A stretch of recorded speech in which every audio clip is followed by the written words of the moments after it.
家人们，我们终于拿到了这台华为 Mate 40 Pro。哎呀，之前我们一直没有聊过华为的 Mate 40系列，主要是因为它的旗舰产品 Mate 40 Pro Plus 实在是太难买了。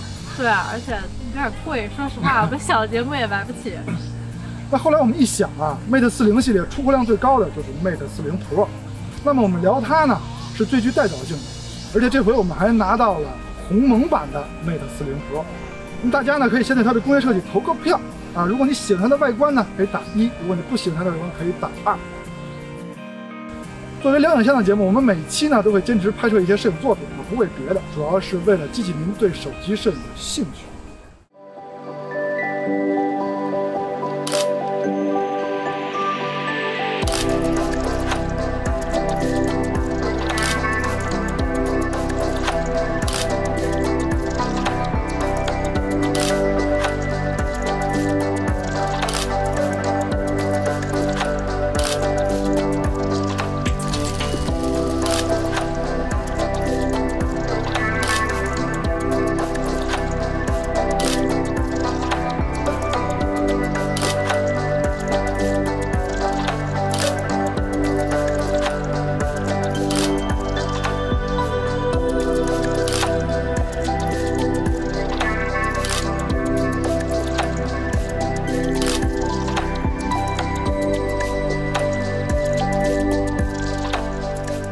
这些样片呢，都是由这台手机拍摄的，并且用它内置的滤镜编辑的。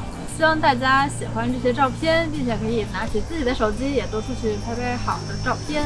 欢迎观看 ZPH， 我是道武，我是长长。我们的节目呢会聊手机、聊摄影、聊关于手机摄影的话题。如果你和我一样期待这期节目的话，记得点一个赞，点一个关注，多多支持我们。没错，那后面呢，我们就来好好看看这台手机在影像方面，在光学方面的表现怎么样。华为为手机摄影的水平提高做出了非常大的贡献，这点大家都应该非常清楚。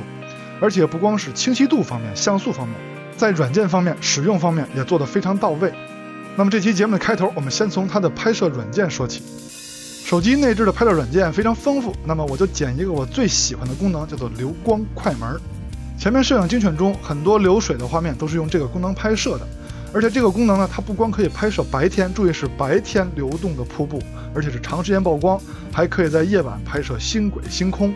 在之前聊拍摄星空的节目中，我们已经说过这个功能了。具体的使用方法非常简单啊，就是取好景之后，选择更多，然后选流光快门。进去之后呢，还有4种根据不同场景的拍摄模式啊，非常简单，看一眼就明白。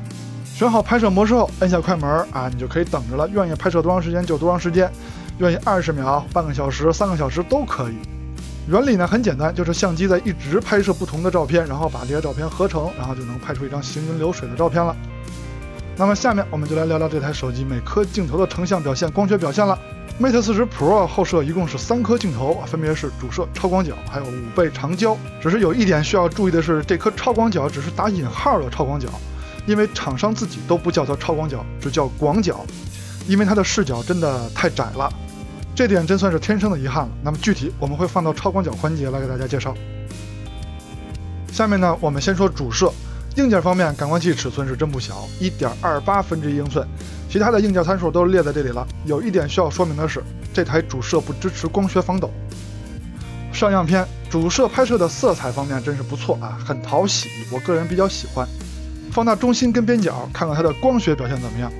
中心画质以及左上角的画质都十分优秀，尤其是边角画质下降的不明显，这点非常不错。再看下一组样片，同样色彩方面我是很喜欢的，非常素雅。放大中心跟边角，还是发现边角画质下降的非常不明显。那么可以说这台主摄在普通模式下，注意是普通模式下啊，非常不错。那么咱们看高清模式的，高清模式是5000万像素模式，在这个模式下跟普通模式对比，颜色、宽容度连视角都不一样。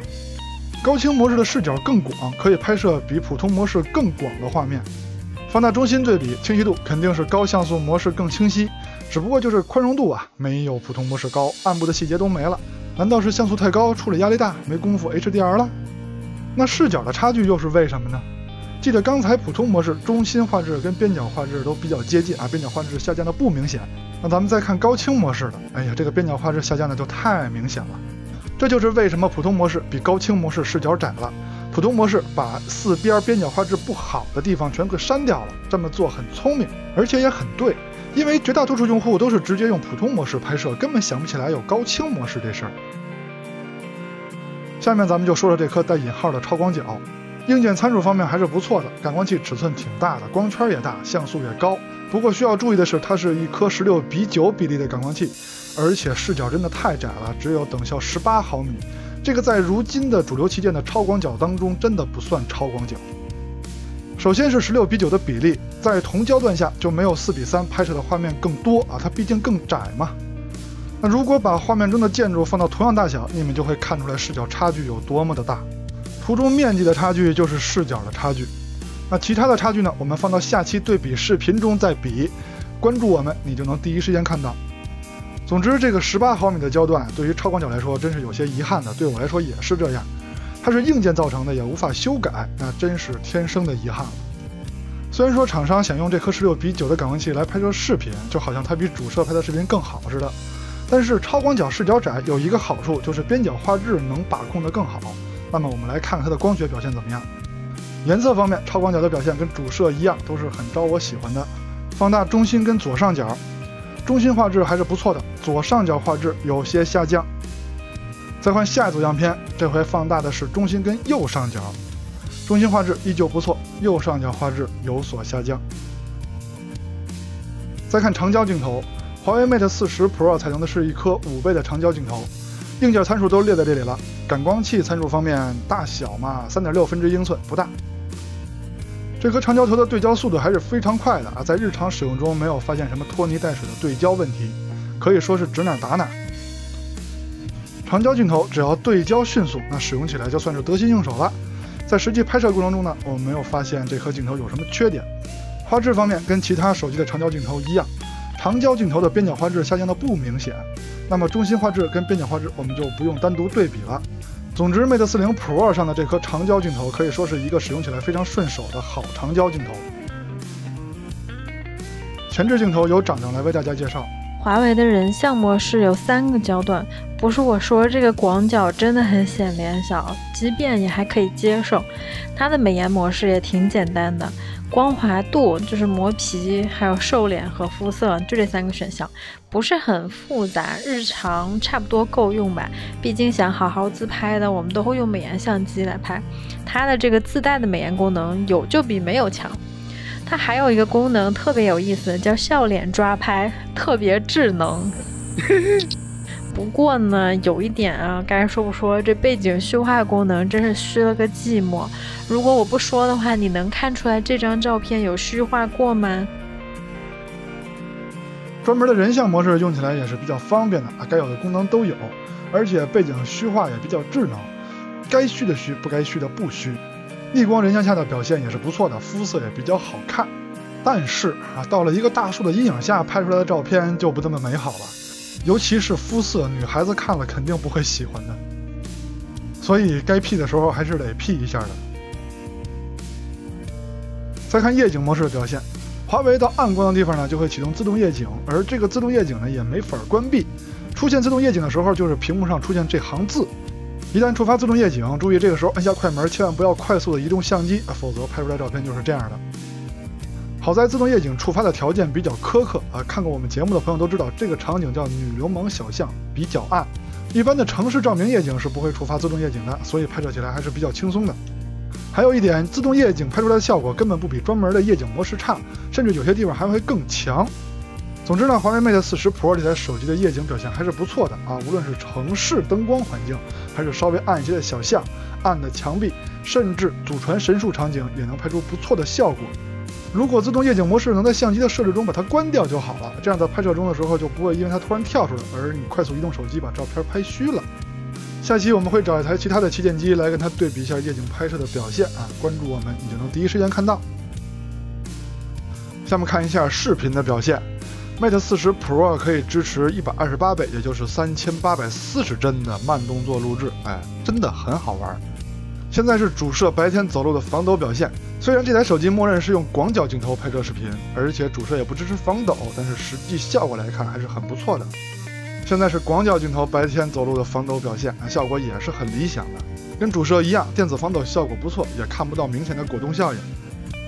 现在是主摄的夜晚表现，拍摄呢是一条有路灯的大街上，由于没有光学防抖，那么全靠电子防抖跟着撑着啊。由于光线暗，所以画面有点闪，果冻效应有点大。现在是超广角的表现，从亮度上看跟主摄真是差不多，这也从侧面说明了这颗广角镜头的感光器素质还真不错，但是防抖的表现稍微比主摄差一些。女流氓小巷场景非常的暗啊，主摄的拍摄效果还可以，还是可以看清一些路况还有轮廓的。超广角的表现依旧强悍，居然可以在这条路上看清大概的轮廓。工业设计方面，这次的 Mate 40系列可谓是很下心的啊，无论是正面还是背面，辨识度都很高。背部后摄区域，我个人比较喜欢，又大气又大方。后摄的中心区域上面印有徕卡的 logo， 而且纹理也比较珠光宝气。还别说，这个设计有些档次，而且也不讨厌。有点讨厌的呢是前摄模组这个大药丸的造型，说实在的，刚拿到手里的时候是真不适应。这台手机的硬件我们就不必多说了，大家应该都比我们还要清楚了。什么处理器啊、跑分啊、发热呀，这些也不是我们节目的重点。那么下面我们来说一下这次的鸿蒙系统。在操作和使用上，在我们看来跟之前的安卓没有任何的区别，也就是说您上手就可以用，没有任何的门槛。在软件交互上还有一些自己设计的小心思，比如说在下面有横杠的图标上上滑，可以画出一些快捷的交互方式。现在有人说鸿蒙就是安卓有人说它不是安卓，它只是兼容安卓。软件方面我们不懂，这点还是交给时间来验证吧。那下面呢，我们总结一下 Mate 40 Pro 这款手机在影像上的表现。主摄上的表现可谓是十分优秀，默认模式下剪裁掉四边画质不好的部分，在输出的做法还是值得肯定的。虽然视角比高像素模式小了，但高清模式的使用率本来就低嘛，想要更广的视角，还有广角镜头盯着呢。主摄只要保证画质好就行了，但广角镜头的表现就真不理想了。最主要的就是视角还真不够广，以至于厂家都不管这颗镜头叫超广角镜头。这台手机没有超广角镜头这事儿还真是有些遗憾，但这颗广角镜头却在录像上被厂商寄予了厚望。从效果上看啊，无论是白天还是晚上，效果还都不错，画质完全可以媲美主摄，而且视角还更宽广。5倍长焦镜头很好用，对焦迅猛，干净利落。夜景的表现一直是华为的强项啊，华为用户一直不用担心夜景拍摄的表现。那么下期呢是 Mate 40 Pro 和其他手机的对比节目，敬请期待。那么 OK， 那看完前面的节目呢，我相信你们对这台手机的影像方面表现心里肯定清楚了，对吧？那么下边呢，你们要听长阳的话喽，关注就完事儿了，老铁们。对，那行，我们下期节目再见，拜拜。